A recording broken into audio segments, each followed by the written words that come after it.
ওই তোমাদের লোকজন বাড়ছে না তো?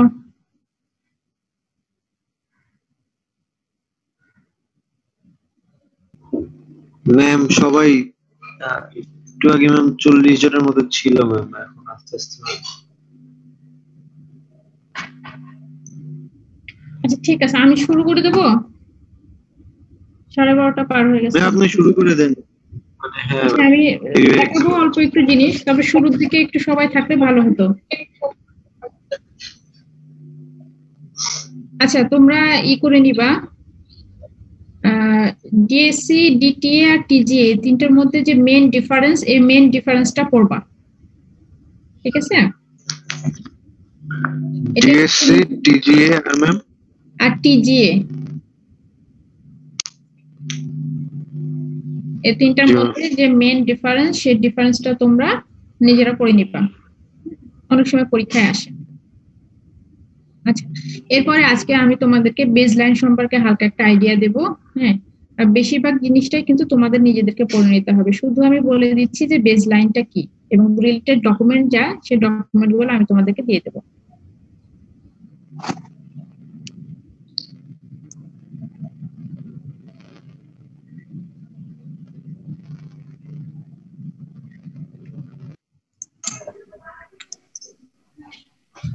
ম্যাম আমরা কি এই টপিকগুলোর জন্য ওপি খান্নার বইটা ফলো করব? তোমাদেরকে ডকুমেন্ট দিই নাই ম্যাম, শুধু স্লাইড দেওয়া হয়েছে। আচ্ছা ঠিক আছে, তোমাদেরকে তাহলে ডকুমেন্ট কিছু দিতে হবে। হ্যাঁ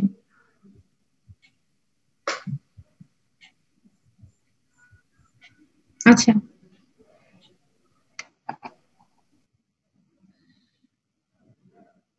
আমরা বেজ লাইন সম্পর্কে জানবো।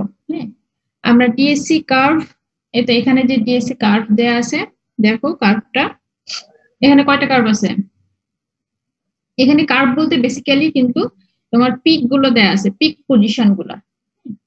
এখানে 1 2 3 4 5, পাঁচটা পিক এরকম দেয়া আছে। এখন দেখো আমরা যখন একটা পিক দেখতে পাবো, একটা পিক যখন পাবো, আচ্ছা আরেকটা জিনিস আমি শেয়ার করি একটু।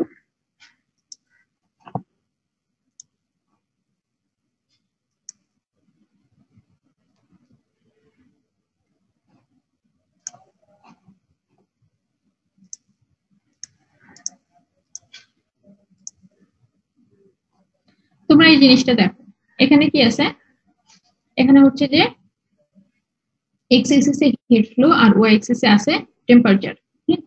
এখন দেখো এই জিরোর নিচে থেকে কি শুরু হয়েছে, একটা স্ট্রেট লাইন শুরু হয়েছে এবং স্ট্রেট লাইনটা এই পয়েন্টে গিয়ে এখানে কি, এখানে যে কোনো ধরনের একটা রিয়াকশন বা ফেজ ট্রানজিশন মানে একটা ফিজিক্যাল চেঞ্জ হয়েছে।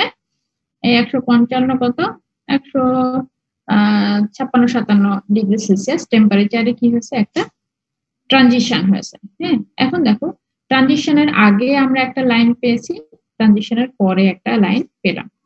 এই যে লাইন ট্রানজিশনের আগের যে স্ট্রেট লাইন আর ট্রানজিশনের পরের যে স্ট্রেট লাইন, এই পজিশন গুলোতে কিন্তু কোনো ধরনের ফিজিক্যাল চেঞ্জ বা কেমিক্যাল রিয়াকশন বা ট্রানজিশন কোনো কিছু হয় না। শুধুমাত্র এখানে আমরা ট্রানজিশনটা দেখতে পাচ্ছি 157 ডিগ্রি টেম্পারেচারের এই ডেফিনিট পোরশনে। এখন তাহলে বেস লাইনটা কি হবে? আসলে বেস লাইনটা হচ্ছে এই লাইনটাই, ট্রানজিশনের আগের যে লাইন এবং ট্রানজিশনের পরের যে লাইন, যেখানে কোনো ধরনের ফিজিক্যাল চেঞ্জ নাই, সেই জিনিসটাকে বলা হচ্ছে বেস লাইন।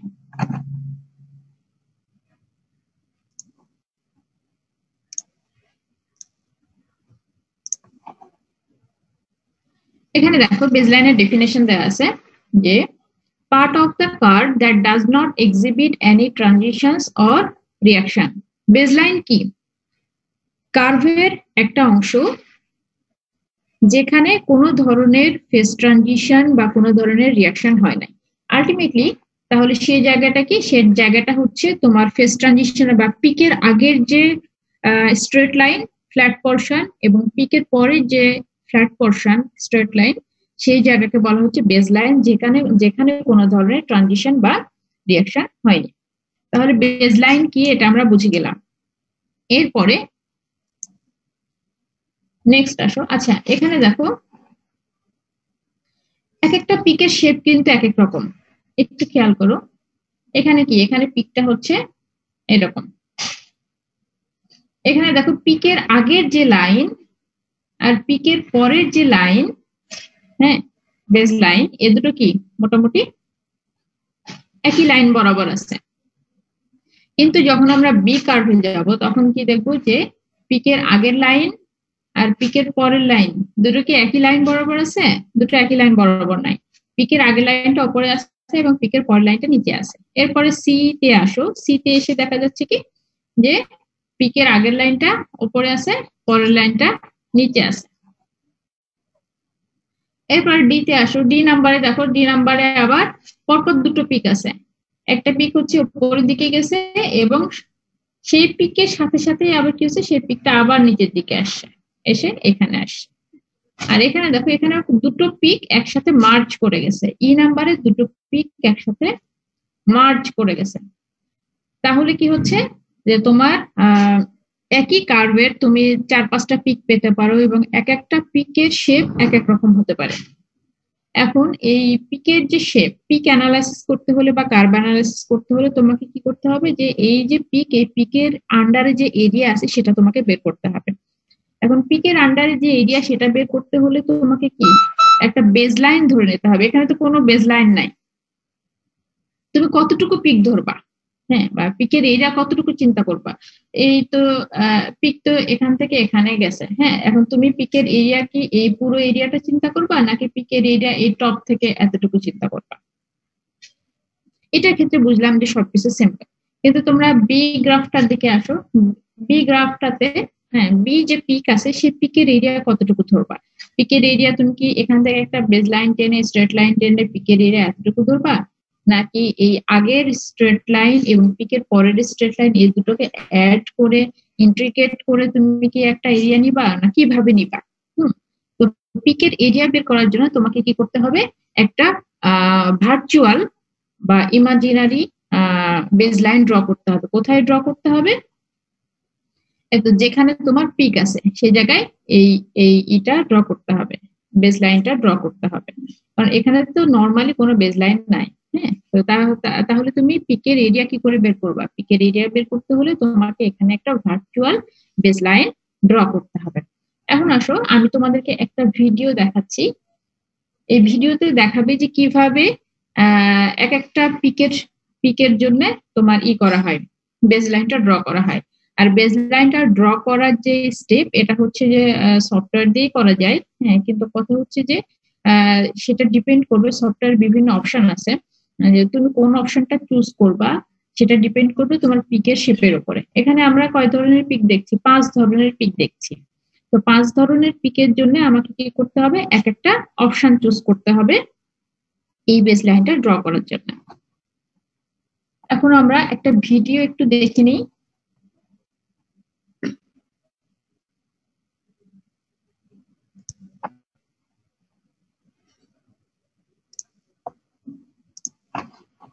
আচ্ছা, এখানে দেখো একটু,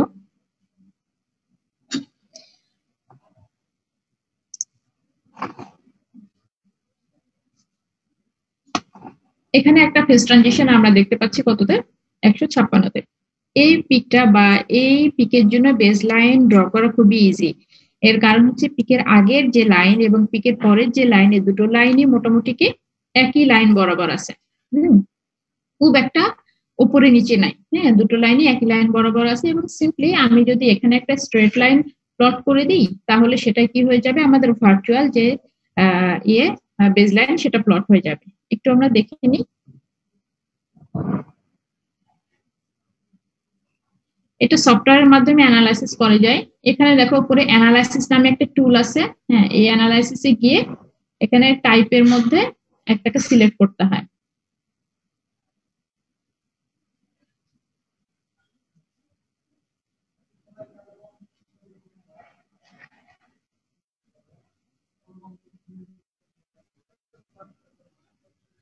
এখানে দেখো, এটা হচ্ছে আরেক টাইপের পিক।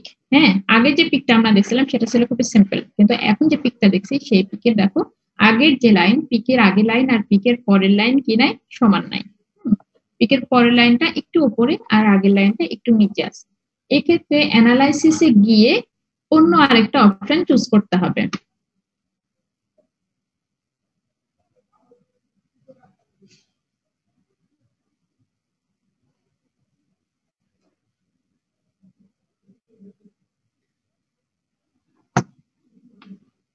এখানে দেখো কি করলো, অ্যানালাইসিসে গেল, অ্যানালাইসিসে গিয়ে হরিজেন্টাল নামে একটা অপশন ছিল, সেটাকে ক্লিক করলো। সেটাতে ক্লিক করলে এরকম লাইন আসবে। আর এক্ষেত্রে এই যে পিক, পিকের আগে একটা পয়েন্ট দেখাবে এবং পিকের পরে আরেকটা পয়েন্ট দেখাবে।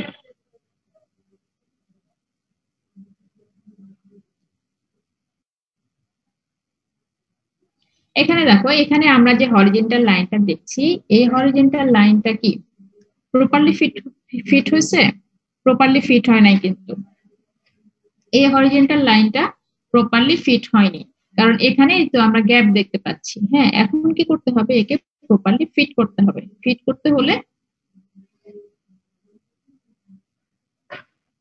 হলে রাইট ক্লিক করে এখানে অ্যাকসেপ্ট করতে হবে। হ্যাঁ, রাইট ক্লিক করলে অ্যাকসেপ্ট নামে একটা আসবে, তখন অ্যাকসেপ্ট করলে তখন কি হবে?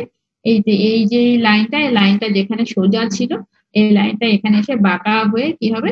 এই পাশের লাইনটাকে টাচ করবে। তাহলে কি এখন আমাদের এই যে বেজ লাইন ড্র করাটা এটা আমাদের পারফেক্ট হলো এবং পিকের এরিয়াটা এখন আমরা পারফেক্টলি বের করতে পারবো।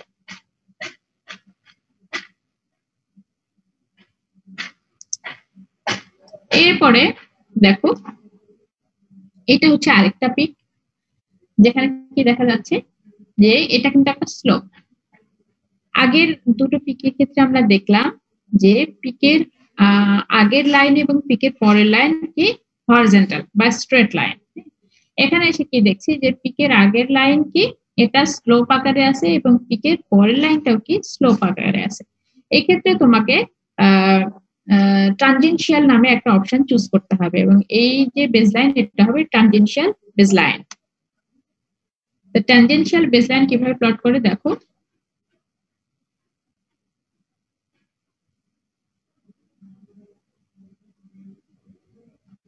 দেখো এখানে কি করছে, অ্যানালাইজ, এরপরে এখানে অপশন আছে ইন্টিগ্রেট পিক, আর তারপরে এখানে আছে ট্যানজেন্ট, মানে ট্যানজেনশিয়াল অপশনটা চুজ করলে তখন এখানে চারটা অপশন দেখাবে, একটা, দুইটা, তিনটা, চারটা।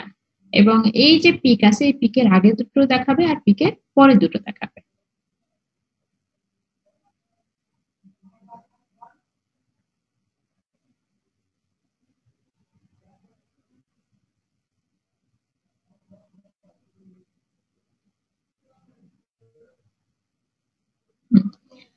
রাইট ক্লিক করে অ্যাকসেপ্ট লিমিট যখন চুজ করা হবে, এই দুটো পয়েন্ট ঠিক করে, এই চারটা পয়েন্ট, আগের দুটো পয়েন্ট পরের দুটো পয়েন্ট ফিক্স করে যখন অ্যাকসেপ্ট করা হবে তখন কি হবে, এরকম লাইনটা প্লট হয়ে যাবে এই দুটো পয়েন্টের মধ্যে। তাহলে এখন এই পিকের এরিয়া হলো এই, তো এই ওভারঅল এই এরিয়াটুকু হচ্ছে পিকের এরিয়া।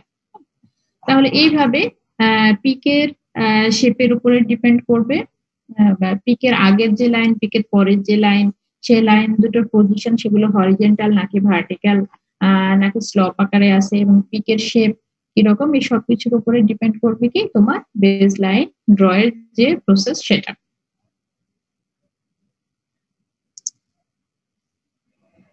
এইটা দেখো, এইটা কি কোনোটার সাথে মিলছে না। হ্যাঁ, আগের যে তিনটা আমরা দেখলাম সে তিনটার সাথে একেবারেই মিলছে না। এখানে হ্যাঁ স্ট্রেট লাইন আছে, এখানে এরপরে হ্যাঁ একটা পিক আমরা দেখতে পাচ্ছি, ডাউনওয়ার্ড পিক, তারপর সেই পিকটাকে আপওয়ার্ড উঠে গেছে, উঠে গিয়ে এটা কিন্তু স্ট্রেট লাইনও হয় নাই, স্লোপও হয় নাই, কিছুই হয় নাই।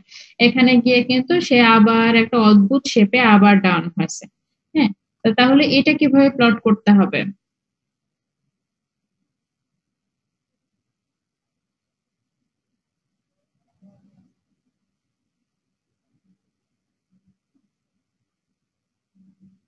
এটাতে কি করা হলো, অ্যানালাইজে গিয়ে এই তো এক্সট্রাপোলেটেড নামে যে অপশন আছে, হ্যাঁ এখানে গিয়ে ক্লিক করা হলো। তাই এখানে ক্লিক করলে এরকম চারটা পয়েন্ট পাওয়া যাবে। এই ট্রানজিশনের আগে দুটো পয়েন্ট রাখতে হবে, আর ট্রানজিশনের পরে দুটো পয়েন্ট রাখতে হবে।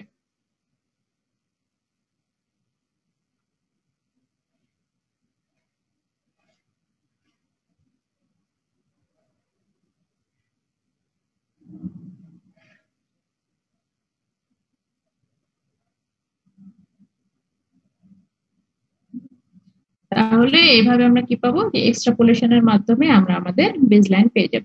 তাহলে এখানে আমরা কতগুলো ওয়ে দেখলাম যে আমরা পিকটা কিভাবে অ্যানালাইজ করতে পারি। পিক অ্যানালাইজ করতে হলে আমাদেরকে বেসলাইন প্লট করতে হবে, এবং বেসলাইন গুলো আমরা আমাদের বেসলাইনের শেপের উপর ডিপেন্ড করে প্লট করব। আচ্ছা, এখন নেক্সট আসো,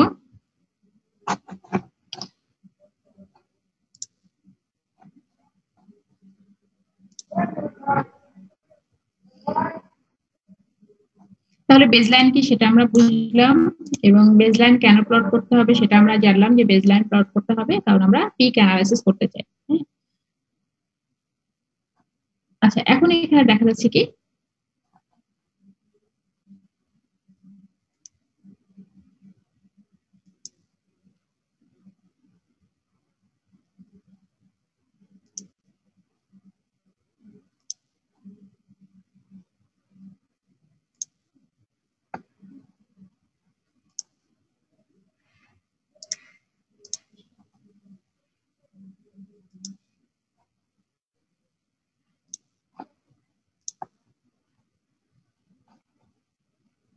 দেখো, এখানে কি দেখা যাচ্ছে, এখানে বেসলাইনের টাইপ দেয়া আছে। কয় টাইপের হতে পারে, line, tangential, horizontal left, horizontal right, spline, integral tangential, integral horizontal, zero line, polygon line.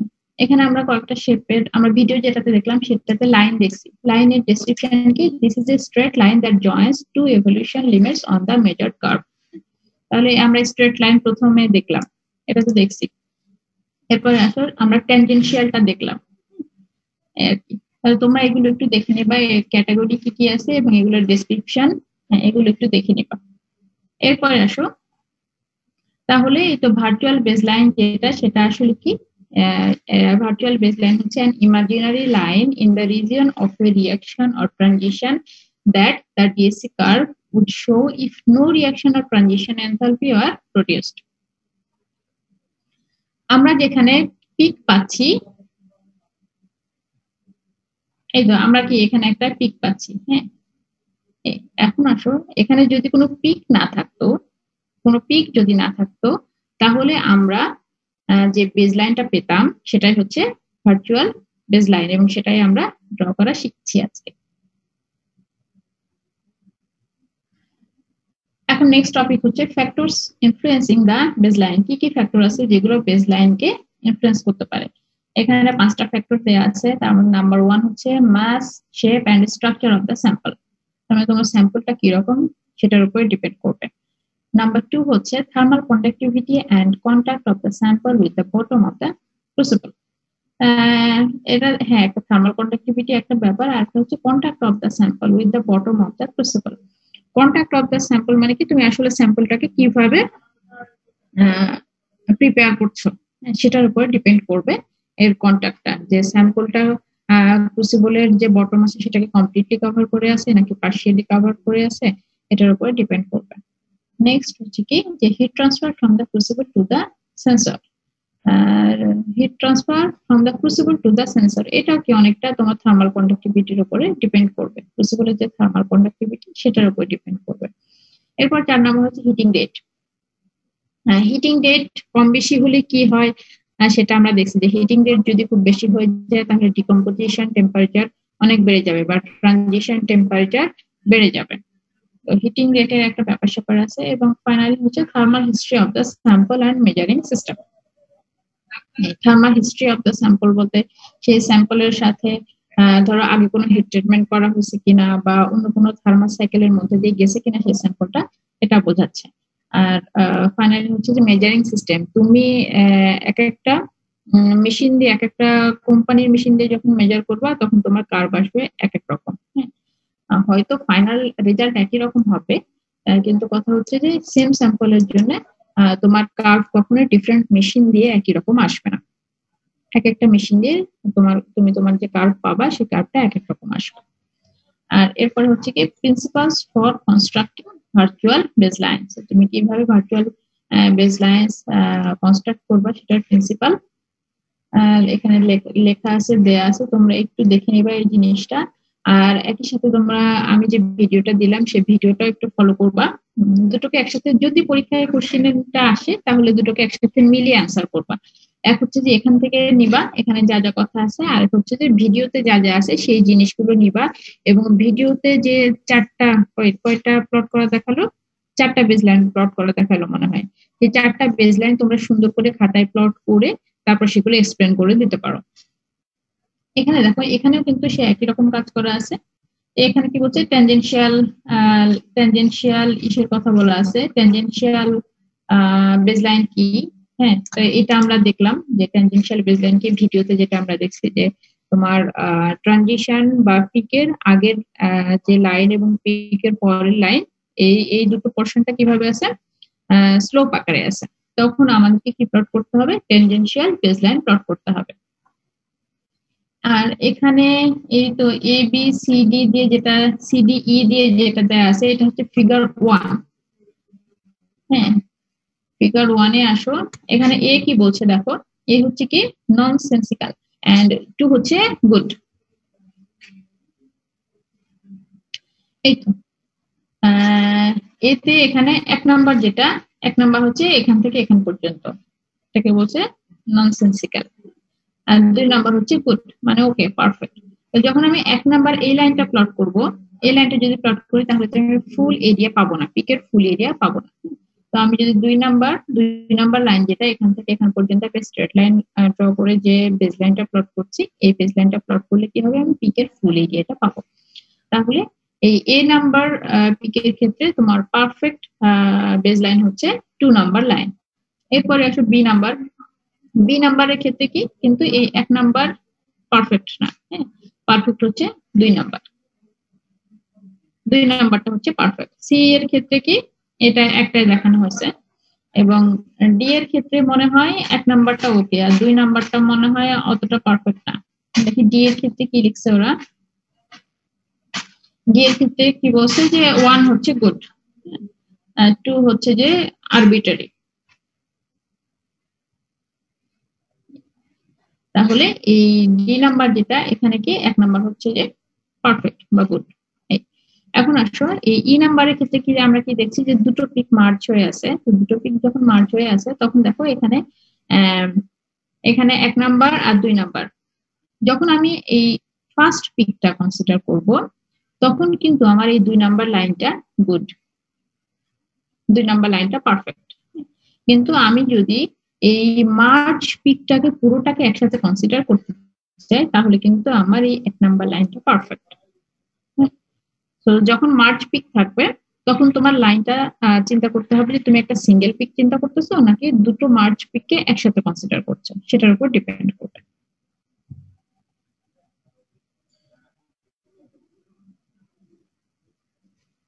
আচ্ছা, এই তো ই নাম্বার কি বলছে, যেটা আমরা এখন দেখলাম যে 2 ওভারল্যাপিং পিকস। এখানে 1 হচ্ছে good for the total integral. হ্যাঁ, 1 নাম্বার হচ্ছে যে টোটাল ইন্টিগ্রাল গুড, আর 2 good for the integration of the first peak. 2 number হচ্ছে যে ভালো হবে কিসের জন্য, যদি আমি ফার্স্ট পিকটাকে কনসিডার করি সেজন্য।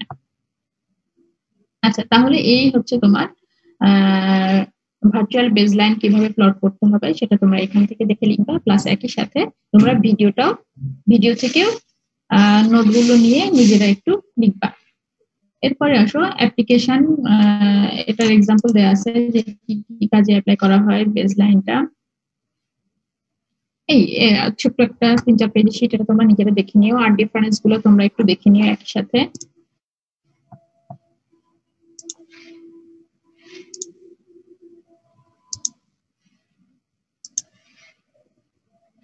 আচ্ছা, তোমরা এখন আমার সাথে একটু কথা বলো।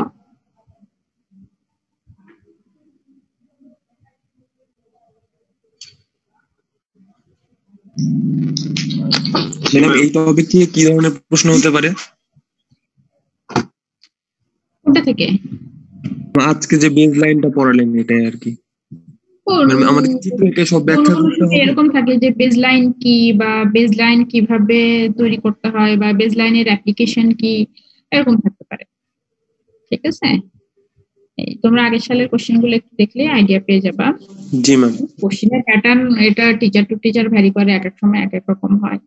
হ্যাঁ, এই আর কি। আর কোশ্চেন দেখে তোমাদের মনে হতে পারে যে হ্যাঁ মানে ম্যাডাম এই টপিকটা পড়াচ্ছে, যেমন ধরো আমি টিজি এটা পড়াচ্ছি কিন্তু টিজি এর সাইডে একটা কোশ্চেন আছে। হ্যাঁ, ঠিক আছে, যদি তোমরা ফাইনাল কোশ্চেন পেপারে সেরকম দেখে থাকো তাহলে সেই টপিক গুলো একটু নিজেরা দেখে নিবা। ঠিক আছে, নেট সার্চ দিলে পেয়ে যাবা, কিংবা আমি যে ডকুমেন্ট দেবো সেটা তো থাকতে পারে, সেটা একটু দেখে নিবা, তাহলে হয়ে যাবে। জি ম্যাম। আর হচ্ছে তোমাদের যে অ্যাসাইনমেন্টের ব্যাপার স্যাপার, সেই অ্যাসাইনমেন্টটা তোমরা আজকের মধ্যে দিয়ে দিও। ঠিক আছে, রাত 10টার মধ্যে দিয়ে দিও, একটু গুছায় দিয়ে দিও, তাহলে হবে। আর তোমাদের সাথে আমার আর কোনো কিছু বাকি থাকলো কিনা?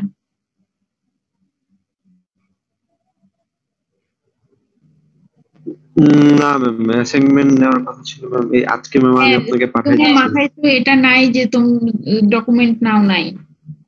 হ্যাঁ, তো জি ম্যাম। রিডিং ম্যাটেরিয়াল নেওয়া লাগবে। হ্যাঁ, আমার মাথায় ছিল না যে আমি শুধু তোমাদেরকে প্রেজেন্টেশন দিয়ে গেছি, বা রিডিং ম্যাটেরিয়াল ওরকম দেওয়া হয় নাই কোনোটারই।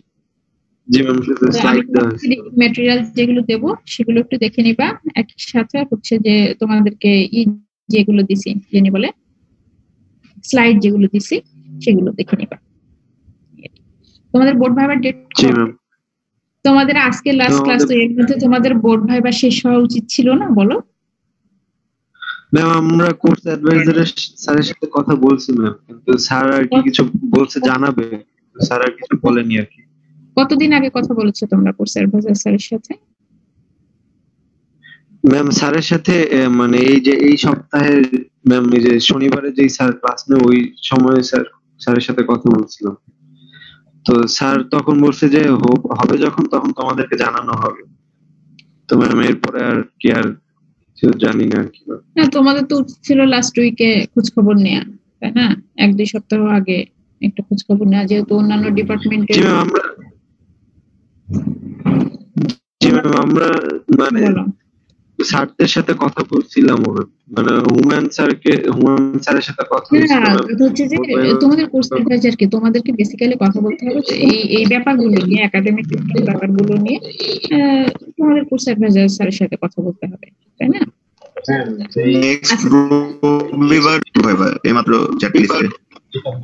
হ্যাঁ, ওরকমই আছে, নেক্সট রবিবার আর কি। ফাইনাল নোটিশ মনে হয় বের হয় না, শনিবারে হয়তো বের হতে পারে তোমাদের জন্য। হ্যাঁ, তোমরা ভালোভাবে প্রিপারেশন নাও, বোর্ড ভাইবা ভালো করে দাও। হ্যাঁ, যেহেতু জুমে ভাইবা, আমার মনে হয় তোমাদের জন্য একটু হলেও ইজি হবে। সামনাসামনি ভাইবা দেওয়ার চাইতে হ্যাঁ ঠিক আছে আমি স্ক্রিনে বসে ভাইবা দিচ্ছি, এই নতুন এক্সপিরিয়েন্স প্লাস একই সাথে আমার মনে হয় অনেকটা ইজি হবে তোমাদের জন্য এটা। হেড।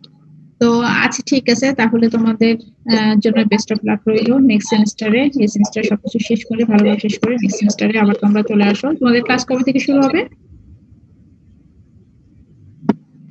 26 তারিখ। 26 তারিখ থেকে। তো আচ্ছা ঠিক আছে, সবাই জি ভালো ম্যাম। থাকবে। আর মুহিব আমার সাথে একটু কন্ট্যাক্ট করো, আমি ভুলেও যেতে পারি, তোমাদের ডকুমেন্ট গুলোর ব্যাপারে হ্যাঁ একটু কালেক্ট করে নিও, ঠিক আছে? জি ম্যাম। আচ্ছা ঠিক আছে, আল্লাহ জি হাফেজ, সবাই ভালো থাকো। ওয়ালাইকুম আসসালাম। জি ম্যাম। আসসালামু আলাইকুম।